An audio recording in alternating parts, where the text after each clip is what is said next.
This episode of the Fight Within podcast is presented to you by Meguiar's. For over 115 years, Meguiar's has been carefully creating and producing advanced formulas with cutting-edge chemistry to deliver a show car perfect appearance. Whether you're showing on the fairway, finalizing your car for auction, or simply getting your beloved car ready for a weekend drive, Meguiar's is ready to help with their premium car care products to make every automotive surface look its absolute best. Meguiar's, reflect your passion. Make sure to visit them at meguiars.com. What's up, guys, and welcome to another episode of the Fight Within podcast. Today's guest is Ashlee Evans-Smith. She's an active UFC fighter, podcast host, and a former teammate of mine at Rain Training Center. So thank you so much for coming on and making time for us. And give us a little bit of an update of where you're at now. You were on before, and we kind of talked about your journey and how you came up and why fighting and all that cool stuff. And now you're one of the more popular names on the UFC roster for females. I mean, your nickname alone should tell you that. But give us a little bit of an update for people that don't know what's going on and kind of where you're at now. Sure. Yeah. Thank you for having me on. Of course. First of all, I'm very stoked. And we are former teammates. I actually forget that because it's been so long. But shout out to Mark Munoz, the nicest badass you'll ever meet. Yeah. And I miss those days. It's like before fun. Life got all crazy, the world got crazy. But it's good. Yeah. It's been a crazy journey. Last time we talked, I don't think I was injured. I think I was just, in the prime of my career. And fast forward however long it's been since that podcast, I am still an active UFC fighter, but unfortunately about 10 months ago, I got a C6, C7 disc replacement in my spine. So like spine surgery. A lot of people are kind of like, what's that? They basically inserted an artificial spacer into my neck because I've been wrestling since I was 15 years old. Yeah. And, when you use your head as like an arm or a leg or post on it and spin, it's just those vertebrae and all that cushion grinds down. So I just, I guess all that stuff in there was wearing away and creating nerve damage. And so I got the surgery. I guess it's actually a common surgery with athletes, but it's a very long recovery process, 9 to 12 months. And so I'm at the 10-month mark now. Unfortunately, I'm probably on the longer end of the recovery process, so it may take 4 months, 5 months, 6 months, a year, and I don't know, and that's the sad part. So I'm on the bench right now, but I'm still signed with the UFC. I've got a few more fights. I ain't going anywhere anytime soon. I'm 34 years old, so I'm older in the fight game, but young in life, I think. And in the meantime, I've just been doing stuff like this to stay busy and not go crazy. Well, that was my next question was how have you kept yourself busy? Because it's so easy when you're in the gym and okay, I practice from this time to this time. I can eat here, I can hang out there, and you can kind of schedule your life around that. Now you have a bunch of free time. So what type of things have you been doing, and what kind of opportunities have come up? Yeah, I was like, oh man, I'm going to have so much time. I'm going to be so bored. But really, I'm more busy now than I ever was when I was fighting. Because I was going to say that probably. Yeah, and if you think about it, it's like, okay, to be a successful fighter or almost successful at anything, you really have to be what's that phrase? It's like you can be a jack of all trades and a master of none. Yeah. So I truly believe to be the best fighter, I had to focus. When I'm in camp, just buckle down, and that's all I really did. And now I have all this time, so I started branching out into what my degree is. It's media, journalism, that kind of stuff. So I started a podcast called Sex and Violence with Rebel Girl. It's on Spotify, iTunes, all that. And as well, I started working for my management company. It's called Sucker Punch Entertainment. Yeah. I've always been kind of good at securing sponsorships for myself. So in this downtime, I thought, why not help out the other fellow fighters on the roster, the males and the females. That's awesome. And so that lets me dip my toe into the do I want to be an agent, manager, post-fight career? In addition to that, I've been very fortunate to be paid as a media correspondent, covering media events that have to do with fighting, whether it's MMA or bare knuckle stuff. And I do interviews with fighters for Jiu-Jitsu.com, and that is also a media platform, as well as Fight Bananas, and that's a brand new thing. And I don't know quite yet, but they may be flying me over to the East Coast to be on site and do backstage pre-fight, post-fight interviews with fighters and stuff like that. So take all that stuff and my personality with being a fighter and being very extreme. So I just work so hard on all of that stuff, and I find myself really busy but very fulfilled because, as you and I were talking earlier, sometimes when you get injured as a fighter, or maybe even, I don't know, whatever, an artist, right? And you can't do the thing that you've done for so long, you fall into an identity crisis. 100%. Sometimes a depression and all that kind of stuff. And so I've been very fortunate to have these jobs, some paying, some not paying, and now I'm not going crazy. And I know that eventually, 4 months, 5 months, a year, I'll get back in the cage. But until then, I'm staying busy. But having all those other, I don't want to say hobbies, activities, or doing other things than fighting, something else rather than fighting. Do you think when you get back into the full swing of things with fighting and practicing, you're going to keep those things active? Because I was very much of the same mentality that you were. Where I was like, I'm not doing anything else. I'm only going to fight. But you look at guys like Uriah Faber, who had clothing companies, who had a management company, had a gym, all while he was fighting. It was very successful in fighting, is probably going to be in the Hall of Fame. Do you think it's true that you have to have that kind of one-sided focus? I still do, because when I am cleared, when I'm healed and I'm able to accept a fight for the UFC, I will be in fight camp. And I will take off my podcasting hat, take off my media correspondent hat, take off my part-time agent hat, and go back and be a fighter. And then I'll have to delegate jobs to other people and prioritize my time. At the end of the day, we do a sport, but we're going in there and putting our health and our safety on the line. And for many reasons, I'm not going to pull myself too many ways while I'm still an active fighter, because my safety, my health, my legacy, my money, all that stuff. And so I think, I'm sure Uriah was really good at delegating work, and he prioritized very, very well, because very easily you can wear a lot of hats and take on too much, and then one area sacrifice, or one area is what am I saying? Kind of like it's less attention. It suffers. Sorry, it suffers.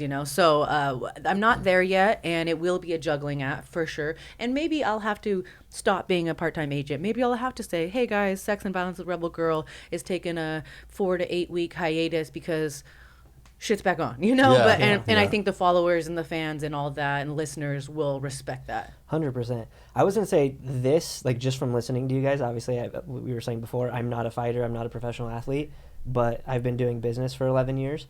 And so there's like a lot of similarities, but I feel like everything you're going through right now is only going to help you progress as a fighter, simply for the sole reason of, like, when you said, I'm going to have to take off, the podcast hat and all that other stuff. Everything you've been doing since you fought is like you're here, you're there, you're going a million miles an hour. When you're in fight camp, you're going to have so much more attention and concentration. And I feel like, I don't know, I might just be talking on my butt, but I feel like you're going to have a more hyper-focused attention to what you're doing. Because at least that's what I've experienced in my life, is when I try to do a million things at once, it's something over here is getting forgotten about, but over here is really awesome. The times I started to really be take a step back and be all right, let's figure out what is the most important and then delegate the rest. I feel like it's going to give you almost more of a, like I said, a hyper focus. Yeah, I'm actually, not to toot my own horn, but I'm actually a very good multitasker, meaning I had a fight last November, and the podcast was probably under a year old, but I knew I didn't want to lose momentum with the podcast. So what I did, and what I do sometimes when I want to take a vacation or I've got another obligation, instead of having the weekly podcast recorded on a Thursday, maybe I record a couple days early or do 2 back to back. So stuff like that, it's okay. Podcasting is the fucking... Oh, sorry. Can I? No, yeah, you're fine. I have an explicit podcast. So Perillo on. Okay, God. Every other word is awesome. Okay. But podcasting is such a rad medium that it's not it's not broadcast, it's not radio, it's very flexible. Yeah. It's very flexible. So I think that since I was in fight camp, I did record a podcast early, didn't miss a beat, fought, boom, boom. It's like, that's how it's going to go when I get back into fighting. I've already done it. That's not going to be a problem. But I may have to drop some of these other little gigs, traveling for media coverage and that kind of stuff. And that's no problem because I have a short window to be a UFC 100%. Fighter, an MMA fighter, and a professional athlete. I ain't no spring chicken anymore. I'm 34 years old. That's how I feel, man. Dang. And we were talking a little bit off air about how other organizations or leagues are really good about preparing their athletes for life after their career. What do you think it's going to take for someone like the UFC or Bellator or any other big organization to kind of have those things in place? I know that the UFC, because obviously we had a lot of UFC teammates, they would do where Chris Cyborg got in a fight. What is that retreat. called? Like the athlete retreat. I don't know. I was a Bellator fighter, so I don't know what the UFC does. But do they teach you some of those things in there, or is it something because there's no fighters union? There's been a couple that have tried to assemble and they've kind of just disbanded. Yeah. Yeah. So unfortunately, the UFC has only put on 2. That I remember, athlete retreats. And what that is, basically, they got all the UFC fighters on the roster, invited everybody, and into a big conference in Las Vegas. And they put on speakers, seminars, different little events in this maybe weekend, or I think it was 2 to 3 day event where the fighters could learn about how to budget your money, life after fighting, like mental preparation, so you don't go through an identity crisis. It was really awesome. But then there was some unfortunate events that happened when you get 100 UFC fighters in the same room and add free alcohol, shit goes down. And so I believe that they had to tweak that, mix with the pandemic and whatnot. There hasn't been one since. It was a good time. I learned a lot, had a lot of fun, made some memories. But I think what Dana White always goes on record to say is, this is not a career, this is an opportunity. And it's like, well, I kind of love it so much. And in my heart, I want to believe that this is my career. But he's fucking right. Like, you basically have this platform. And if you're lucky enough to get to the UFC, I say lucky because, there's so many hardworking fighters. And at the end of the day, I do believe sometimes it's just luck, you got to market yourself and work hard. But if you're lucky enough to get to the UFC, you got to do what some fighters are doing, like Jorge Masvidal. He created his own tequila or mezcal brand, and now he's doing game-bred bare knuckle MMA, right? You may not want to do that, but the idea is take the opportunity and the platform that the UFC has created for you and you've worked so hard to get to, and create your next step. And not everyone can do that because, let's face it, we got a lot of meatheads in this sport, myself included. We've just been punching people in the face from day one, and then it's like, oh, you're getting to the end of your career, make something happen. And you're like, fuck, this is hard. But I'm grateful for the opportunity, and I'm going to try my best to create something out of the platform that I'm given, like the podcast or marketing agent or whatever I want to do in the future. So it's a hard pill to swallow, in the sense that when you're done with the UFC, there's no 401k, there's they don't really set you up. But that's what's a bummer, though. It is, and I do think that we need the Ali Act, and I wish there was a fighters union. But like Manny said, sometimes that happens, and then things get disbanded, and you don't hear from certain fighters, and you're like, okay, I don't want to, I don't want to get cut or put my neck on the line, because it is such a unique opportunity. Yeah, that'll definitely happen. Yeah. I just think the biggest thing I wanted to see is, like, when they did that at the retreat, was it just like, hey, if you want more information, call this person, or is it just a one-time speaking engagement? They talk, and here's some info. If you take it, you take it, and if you don't, too bad. So I'm trying to think what you would compare it to, but a conference, and you are at a work conference, right? And then they have a itinerary of different speakers and different. Maybe there were some speakers, but there was some hands-on things as well. And so it was like team building, community building, all that kind of stuff, and educational. Kobe Bryant spoke when he was still alive. That's cool. It was crazy, and it was very, very useful and impactful. I wish they still did it. Maybe they will. I don't know. Because of COVID, I don't even know how they would do that. I just went through it like a similar, and I feel like with athletes in particular, it is a bummer. I mean, other professional organizations definitely have some other stuff in place. Yeah. But it's mind-blowing to me how many, particularly like fighters, don't have the opportunity to make something of what they've done. Mm-hmm. Like you said, you guys are like literally putting your health and your life in the line, right? Yeah. Like for one, for yourselves, but for two, for people's freaking entertainment. Yeah. Right? Like I don't think we talk about it all the time, but people don't realize what you go through. No. They just see, I'm going to rent this pay-per-view and they're so lucky they just made all this money. It's like, well, no, bro, you have no idea what it took to get here. I mean, I don't even know what it takes to get there, but like I respect it and I understand. For sure. And the fact that, like, yeah, the retreat should happen more, but people like the UFC or whatever, the NHL, I feel like there should be a part of their organization that is like development. And it's something that kind of frustrates me, like as somebody that's built a business on my own for 11 years. It's like I watch this and I see it with the Marines all the time. Mm-hmm. It's like, why isn't there a specific group or company or whatever that is, a part of like, hey, you're in the UFC, this is what you're going to get, right? Like, even though it might not be a career, you should be setting your fighters up for using their opportunity to progress themselves. An exit strategy, if you will. I get the NFL and the NHL and all those other leagues because there's so much money in it. Yeah. Do you think it's because there's not there's like enough money? No, I'm saying for fighters. Here's the thing. Some fighters fight for the UFC and their whole career make like $30,000. Where does the UFC want to delegate its money? They have money, obviously. Look what they just did with the Performance Institute.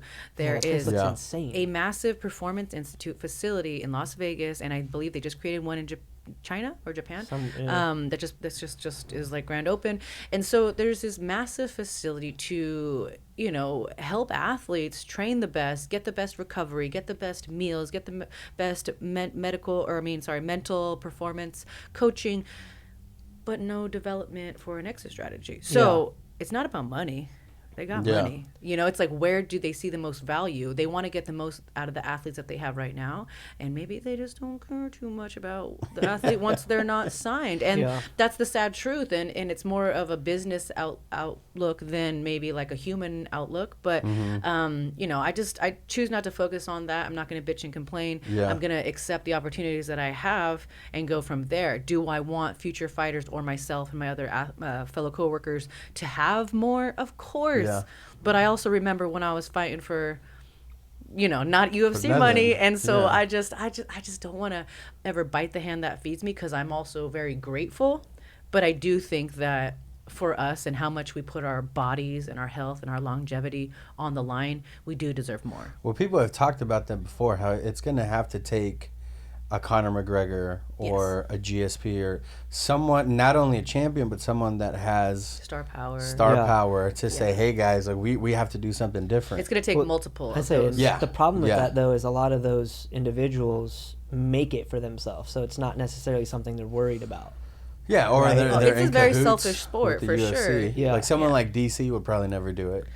You never really know, and it's hard to speculate because then it's just gossip, right? But 100%. I mean, so DC should come on the show and talk about it. That's all I'm saying. Come on, Daniel. I mean, I really think that, like I said, we deserve more as athletes who put our bodies on the line.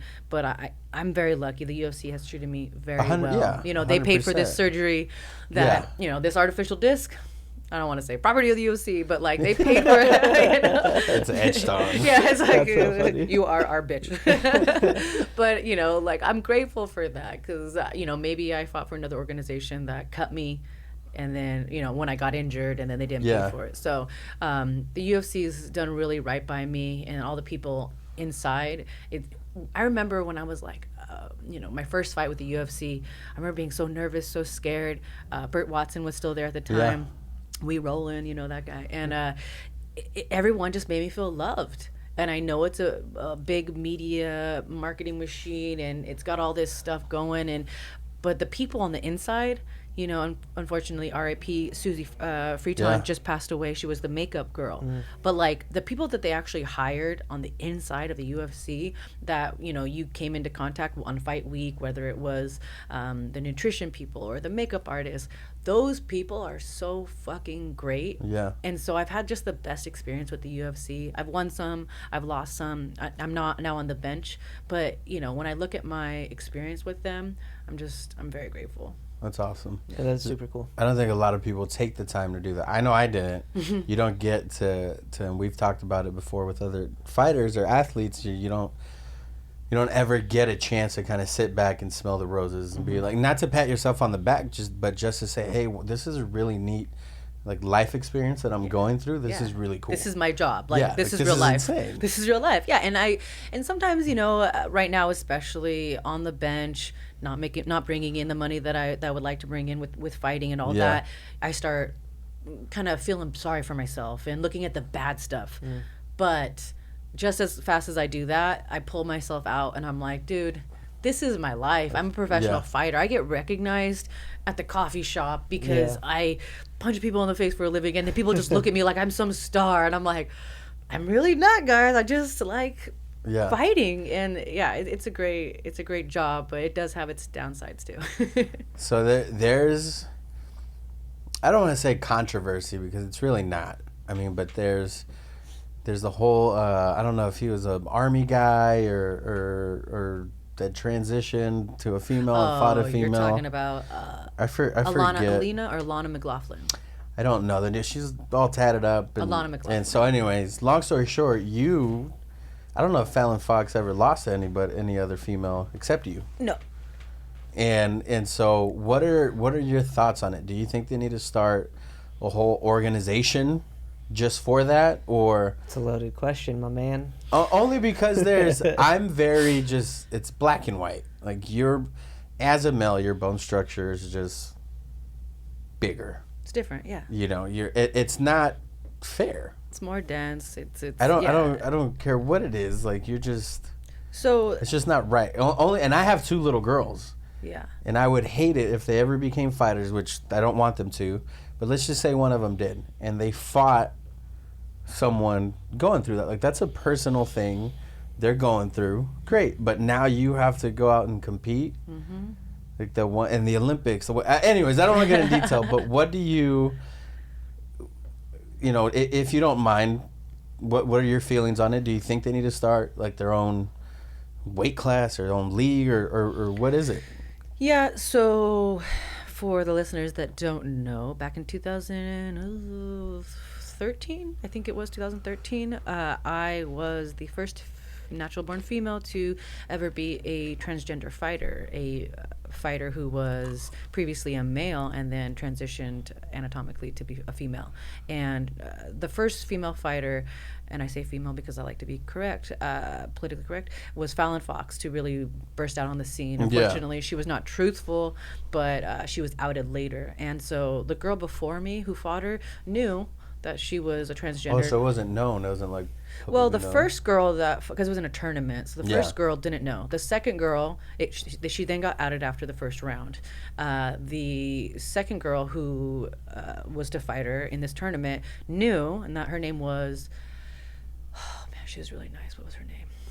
Anyway, Alana, I want to think her name is Alana Jones. Yeah, Alana Jones. She fought her, and she really got messed up by Fallon Fox. And then I met Fallon in the finals, and I also knew at that time that she was a transgender fighter, and I accepted the fight, and I was the first one to beat her. Now, everyone likes to ask me, because I'm the only, up to this date, female fighter that's ever beat a transgender fighter, what are your thoughts? And I'm like, God damn it, guys, I just want to fight. Like, why? Did you even think about it, or was it just another fight to you? No, this was a huge deal.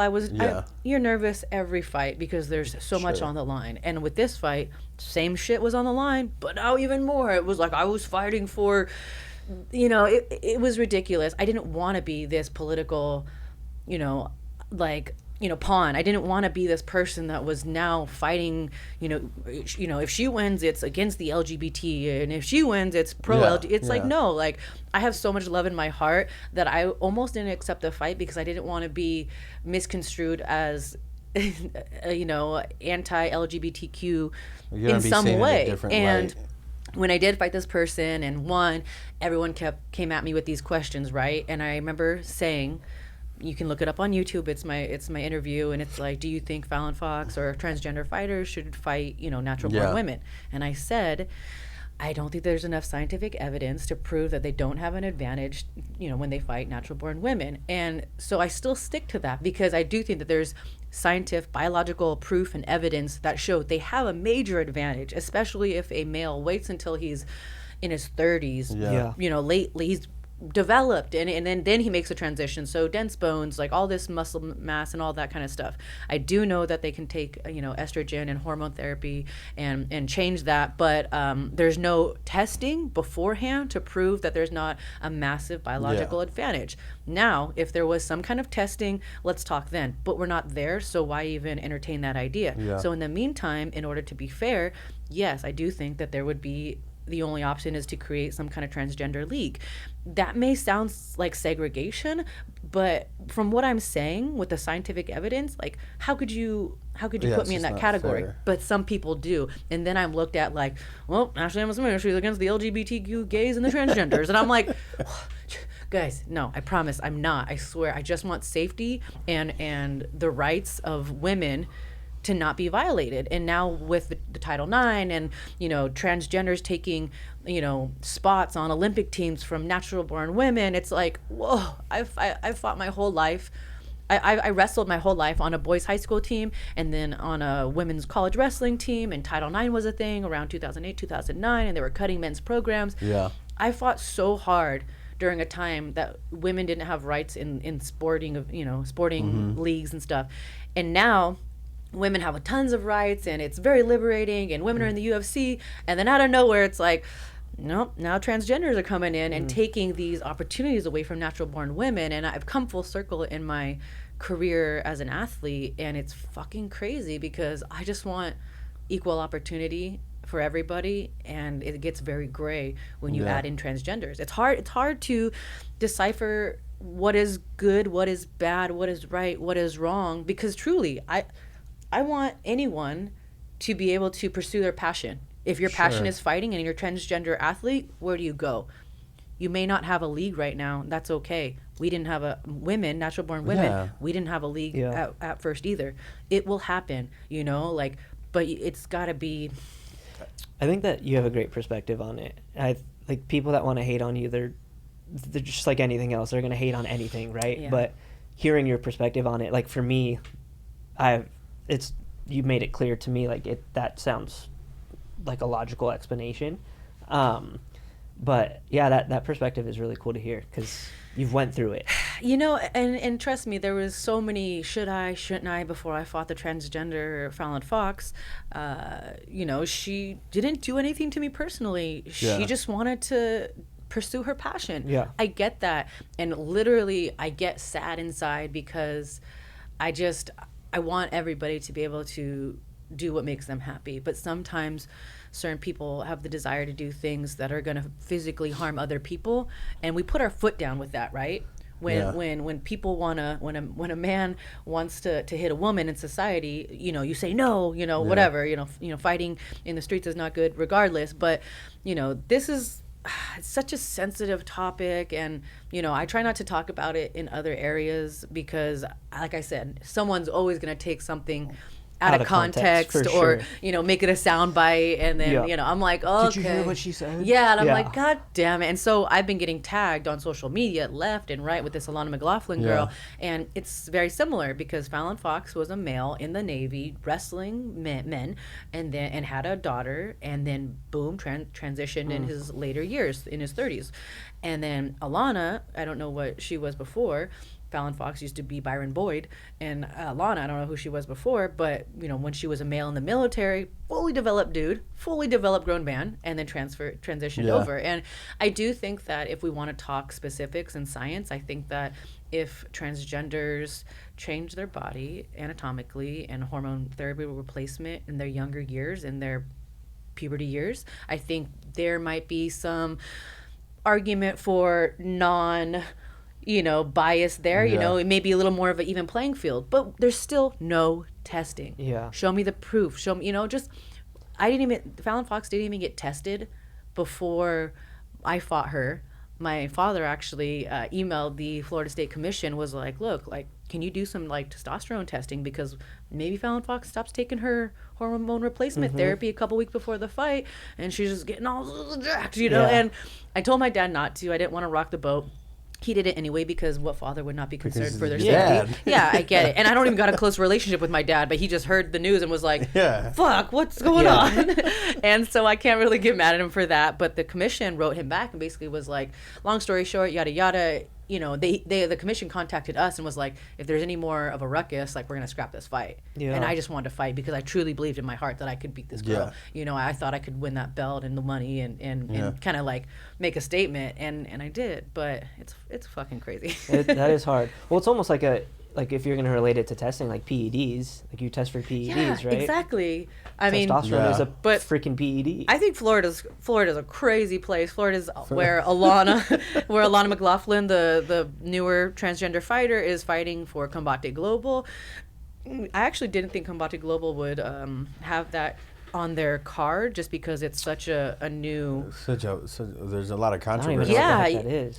Combate Global, it's an organization, and they used to be called Combate Americas, so it's like, Bellator, all this kind of stuff, and they just are centralized Latin American fighters. Okay. You see some white guys and stuff like that on there. It's the one of the original founders of the UFC.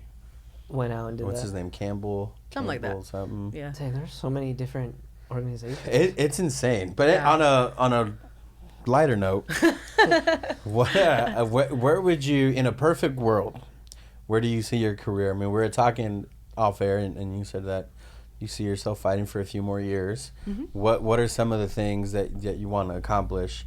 Other than, obviously, everyone's going to say, I want to win a championship. Yes. But there's got to be something in that journey that you want to accomplish or kind of set out to do, and do you have a plan for that? Yeah, I think a lot of people do, obviously. It's like, if you don't want to be the best at this, you should probably hang it up. 100%. And in my career, unfortunately, I haven't taken advantage of every opportunity given to me. I was an alcoholic for many years of my life, and I'm very vocal about that on my podcast and on my social media, because I fucking need to be held accountable. I don't know about you guys, but it's easy to say you're going to do something, but if you don't tell anybody else about it, you can cheat on your diet, you can do this, but no one knows you're on a diet. So and so people know I'm alcohol free now, and unfortunately, about the time I was 32, I'm 34 now, when I did stop drinking, I got injured. So even though I'm injured right now, I have so much hope for my return, my comeback, because I've never made a return as a sober, fully focused, like, just fucking, let's fucking do this the right way. And now I just need to get my body back on track, like get my body up to the speed that my mind's at. And so, of course, I want to fight. I want to knock all these bitches out. I want to win the championship. But realistically, it's like, okay, I have a kind of, it's like a 6-5 record right now. So it's like almost a 50-50 record. No one wants that. And I do know that the UFC, as much as I've been there for a while and, I'm a name, like you said, they also sometimes pit other fighters against each other. So I don't know if they're going to use me as a gatekeeper, or if they're going to be like, hey, we love this girl. She's a inspirational story. Let's give her some good fights. I don't really know. I know that what's going to happen is that I'm going to make a comeback with a new fire, a new focus that I've never had. And I don't think that, I've waited too long. I think that my body is very resilient, and I've got really good cage time and experience in, and so I'm going to take that and make the most of it. Maybe I get the belt. Maybe I just put on, 5 to 8 more badass fights. So when I look back at my career, I go, damn, I may not have got the belt, but I put on exciting fights and people love to watch me. And that's what I always said. Be like, what do you want to do? You want to be the champ? I'm like, of course, everyone wants to be the fucking champ, right? Like, yes, in my heart, I dream. I visualize me with the belt. I do all the corny stuff. I want it. I want it so fucking bad. But did I even want it bad enough? Because I was still drinking and fucking off. Now I want it. Now I'll give up anything, And so I do think that I'm a educated person and I can do a lot of things with my life, but I'm choosing to put my body, my legacy. I only got one life. I don't know, reincarnation. I don't know, but like I'm putting it all into the UFC, into being the best athlete that I can. So that should tell you right there how much I want it. Yeah. That's cool. Awesome. And you have a new water boy. Oh, so nice. That's me. It's funny you say that. I've had a couple of my friends that are just like so into my, like I say my job, my like fighting, and like they're just like, it's so cool that you're a fighter. Like, can I just be like your hype man? Like when you walk out, like, yeah, what's up? This is Ashlee Evans-Smith. Did you guys see that? It's like, I think it's not Netflix. It's Fox. It's called. It was a TV show about Little Dicky called Dave.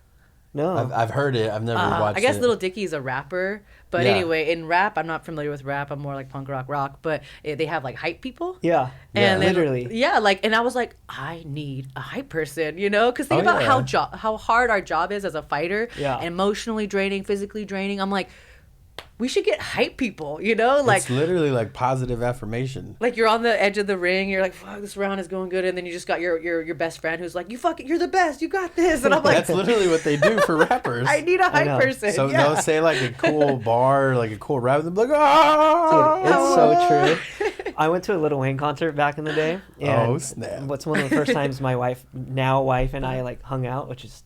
Oh, that's hilarious.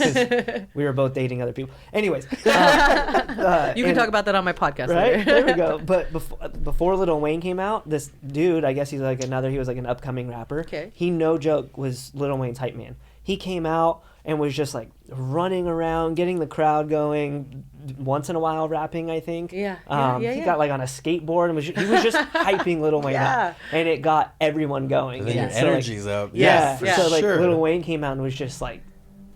Probably on lots of stuff, but he was just so hyped. I was like, dude, I want to be a hype man. That's the same reason for hype man, or the same reason I like having certain teammates. Like, you ever had that teammate? It's like early in the morning, and then they're just like, "What's up?" And you're like, "How are you so fucking happy?" Like, that was Munoz. Munoz was like always happy to see everyone, and you're like, "What?" And then you realize you're kind of like, "Why am I so fucking grumpy?" Like, if this guy can be happy, and then you kind of turn your mood around. I love teammates like that. Yeah. I'm pretty much happy right when I wake up. Sometimes my wife is like, "Where do you get your energy?" I was like, "I don't know. I'm awake. It's a new day. Let's go." Before I even have my coffee, I'm ready. Give me a coffee. I'm ready. Oh, way too much. All right. Well, I can't wait to have you back on again, because we're probably going to. And if people want to find you, social media, reach out to you or listen to your podcast, where can they find you or listen to it? Yeah. Thank you guys again for having me. This has been super fun. It's crazy. Their studio is right down the street from my house. So call me whenever, sweet. guys. Yeah, I'm talking like 2 lights away. It's crazy. Nice. So if you guys want to hear more of me, I'll be back on the Fight Insight podcast. If you want to hear more of my podcast, you can do iTunes, Spotify, any hosting platform, really. That's Sex and Violence with Rebel Girl, and we actually have a Instagram as well, at Sex and Violence with Rebel Girl, and we're now selling merch, and we have transcripts, and you can check out old episodes on our website, Sex, Violence with Rebel Girl. Somebody stole Sex and Violence with Rebel Girl. You know when they try to do that and then they try and blackmail you? They try to sell it back to you. I was like, I will not work with terrorists. So Sex, Violence with rebelgirl.com, and you guys can buy some swag and just support. And thank you guys so much. Oh, thank you. It's a pleasure meeting you. Yeah, thank you. It was awesome. You good? Yes, sir. All right. Well, remember, guys, that everything was impossible until someone did it. Oh, that's true. So, guys, remember to like, share, and subscribe to our channel. You can find us on YouTube at youtube.com/The Fight Within Podcast. Find us on all audio platforms, including Apple Podcasts, Spotify, Stitcher, iHeartRadio, anywhere you guys like to listen to it. Thank you so much for your support. Thank you for continuing to listen to it and watch it. We can see the growth on our analytics, and just want to thank you guys for supporting us. This episode of the podcast is brought to you by Kingdom Nutrition. Make sure you guys go and visit their site over at kingdomnutrition.com and enter promo code MFW10 to get 10% off your next purchase. Kingdom Nutrition carries the best sports supplements on the market. They manufacture and curate their own line of supplements with the highest quality ingredients, including a lean protein, weight gainer protein, pre-workout, BCAAs, and an array of other products. They've recently created the world's first vegan chickpea protein, and it tastes amazing. I'm a big dude. I like food, and I like chocolate. So when they told me it comes in chocolate and vanilla, I got really happy. But if you're a workout enthusiast and you want to change up your diet, change up your protein, go check out their vanilla chickpea protein. It mixes well with anything. It'll blend great with a smoothie. So to get your hands on any of these products, just make sure and go visit kingdomnutrition.com. Remember to enter promo code MFW10 and get 10% off your next purchase. Let's go.